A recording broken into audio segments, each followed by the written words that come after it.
Yo, yo, yo, what is going on, RoK Familia? It is your boy BN, aka Mr. Kingdom Builder, and today we are back again to touch on kind of the third part of our indirect Kingdom Builder series on just how to build a great, efficient kingdom.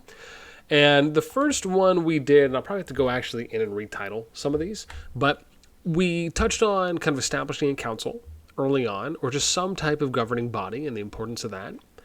Then progressing to, or I guess in conjunction with, how important Zone 1 is and the pros and cons of establishing a good foundation there. And then it's interesting, I'm like thinking about how do I go about it, and I'm trying to kind of go in order. And it's interesting because, usually I just know these things in my head on, if I'm going to go into a kingdom, this is what I know has to be done first, second, third, fourth. So I'm trying to kind of piece it together where I'm writing out almost an outline. And I probably should have wrote something down as far as documented these thoughts well before.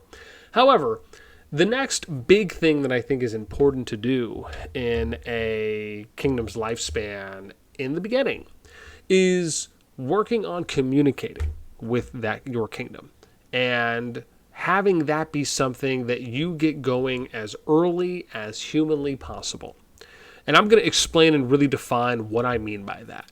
And then also why it is so important and how it actually factors into keeping the most amount of players retained and active in a kingdom. Before we get started, as always, if you enjoy the content, make sure you sub, like, ring the notification bell, and of course, if you want to join and be a part of our conversation, hit up the Discord. You can find a link to that in the pinned comment description right down below. Okay, here we go.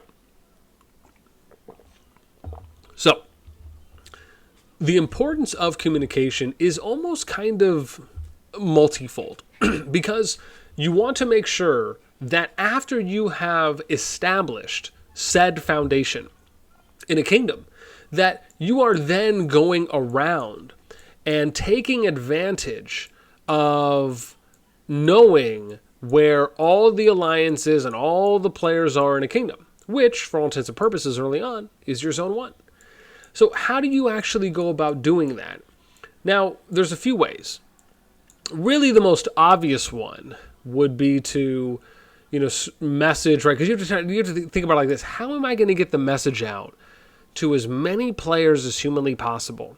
And then how are we going to be able to get as many people on board as well in kind of spreading this good news that, hey, our kingdom is unified, or we have kind of a majority presence, controlling interest group here. And let's just say in this example, whatever you may be, or whatever may apply to you and or your group by extension, that let's keep it consistent. So one of the videos we did before was about setting up that council, getting that early Zone 1 control majority presence. Let's say you've established that. And let's say you've done it within a couple days, maybe let's just say within the first week. Your next step at this point is going to be to spread the message as fast as possible and as wide as possible, because players' interest levels are the highest when a new kingdom comes out. Meaning you have a small window to capitalize on informing as many players there as possible that still have high interest levels. So what I like to typically do at this point is I try to attack it from a few fronts. One front being where I will draft up some type of a template message.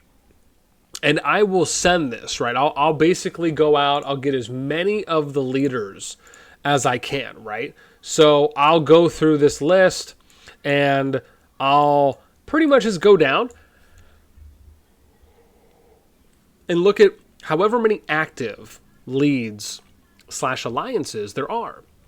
And then, I might go down to the top 100, right? Just for giggles. And what I'll do is I'll message each person.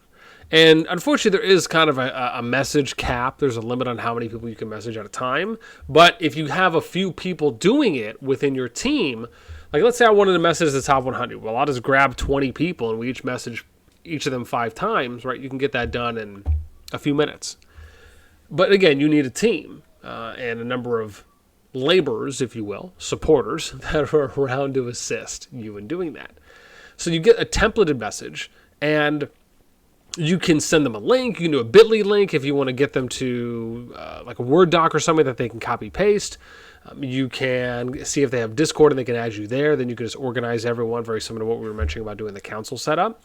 You can send them a mail, right? If you want to contact the leader, you could do the mail and just copy paste that. And then from there, right, they can simplify it, reword it, however they want. Oftentimes, I like to try and give them something easy to copy paste. And remember, this is one part, right? So first would be you reach out to the leads, especially for the ones you already have connections with, and you draft up a template message. Because remember, you don't have access to Kingsmail yet from the Lost Temple. So that means that you're going to have to go and... Oh, hang on, I don't even know if this is it. Couldn't even see what I was doing now, but it's just a shrine. I'm not even there yet. I gotta look at the mini map. Bam, bam, bam. So we'll go... Am I blind? Here we go. Right? So remember, we don't have... Eventually we will, but we just don't have access right now, especially if you haven't capped Lost Temple yet. Right? So we can't access mail to send a King's Mail out to every single person in the kingdom. So you have to think of creative ways on how to spread the word as much as possible. And the first step there is you ask the leaders essentially to send alliance mails out, right? So you draft up some type of template message, you have them send it out, and then from there, you go ahead and you hit up the individual power rankings. Now on this one, you can go to the top 1,000, right? So it caps off at 1,000. So what you do is you get a team of people, and you basically open up like an Excel spreadsheet or something, and you just have everyone document who they've contacted, so that way you don't double up on anyone accidentally. And you just go down the list, and you message everyone top down. And you in this one, you'll have a separate template message. And the template message here might be something like, for example, the one you're going to send to the alliances is going to be, hey, something to the effect of, this is our governing body for the kingdom. Welcome. We're all here to work together. Here's our kingdom Discord. Here's maybe some alliance Discords for those that obviously the individual alliance, they can probably edit some of that a bit. But the main thing is you're trying to get as many people onto the kingdom Discord, whether they're joining or they're going to add someone and then get invited. And then you're going to let them know a little bit of what the game plan is for the kingdom, right? So inform your people and let them know what's going on, how you're going to go about it, what the next steps are right now, and then try to convert as many people onto the Kingdom Discord. Now, the way you're going to message individual players is it's kind of a similar template, right? You're going to let the individual players know, hey, I'm reaching out to you on behalf of Kingdom, number, and just wanted to let you know that, the kingdom is coming together, and, we're forming a council or governing body. We'd love to get you onto the Discord so you can stay up to date with announcements, join in on meetings, provide suggestions, interact with other players in the kingdom, right? And then bam, here's the kingdom Discord. Here's someone you can add just in case if you need to. And you go about it that way. Then you just message every single person, right? So you're covering a wide net because you're messaging the top 100 alliances. And if you think about that from a simplistic perspective of, let's just say everyone starts off with 50 member cap, right? Which is the bare minimum. It's obviously going to be more than that. But that's 50 times 100, that's 5,000, right? So that's 5,000 players that you're going to potentially be able to cover if, and of course there's an asterisk because you don't know if you're going to get the top 100 alliances to all send out alliance mails, right? I'm sure it's probably going to be a portion of that, but the more you do, the better, right? It's just that much more outreach. And then you're working on messaging the top 1,000 players on the individual power rankings, and you have your own kind of, slightly adjusted template message that you're having people copy, paste, and send. And then from there, what you can do next is you can go into your kingdom chat, and then have a templated copy paste promo message you can send in kingdom chat.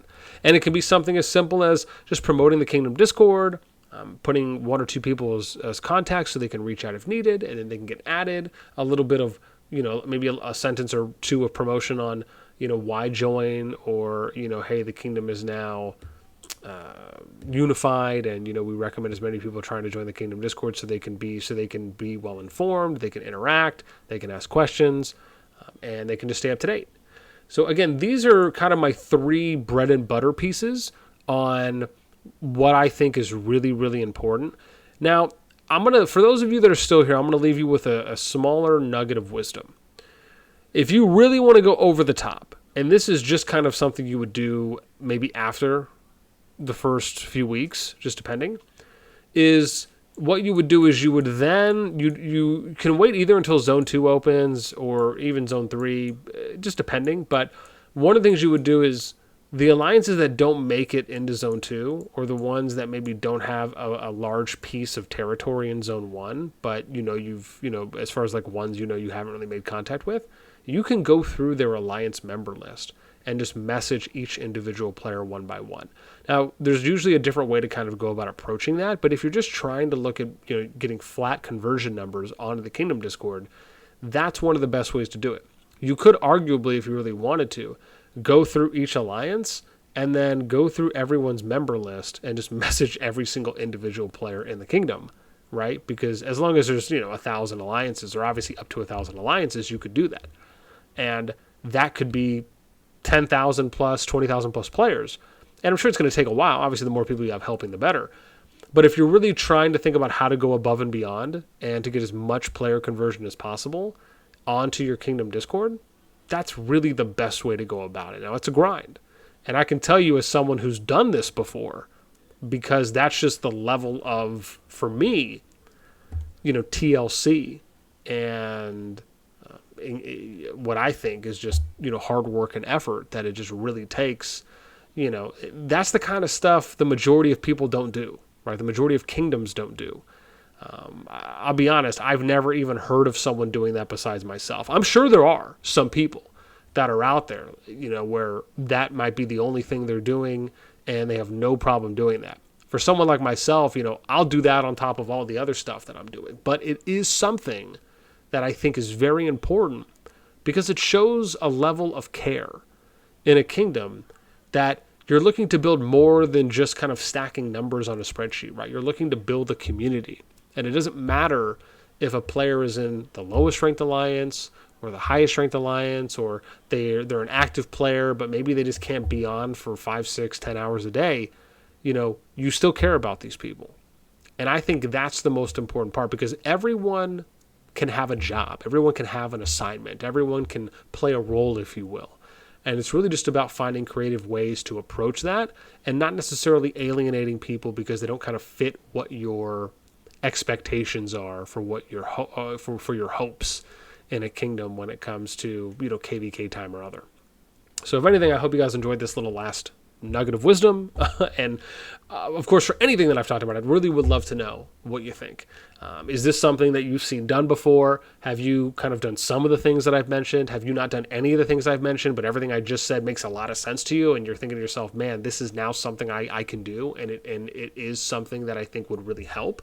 I would love to know anything and everything. So as always, please let me know in the comments down below. That is it for me. Until next time, I'll catch you later.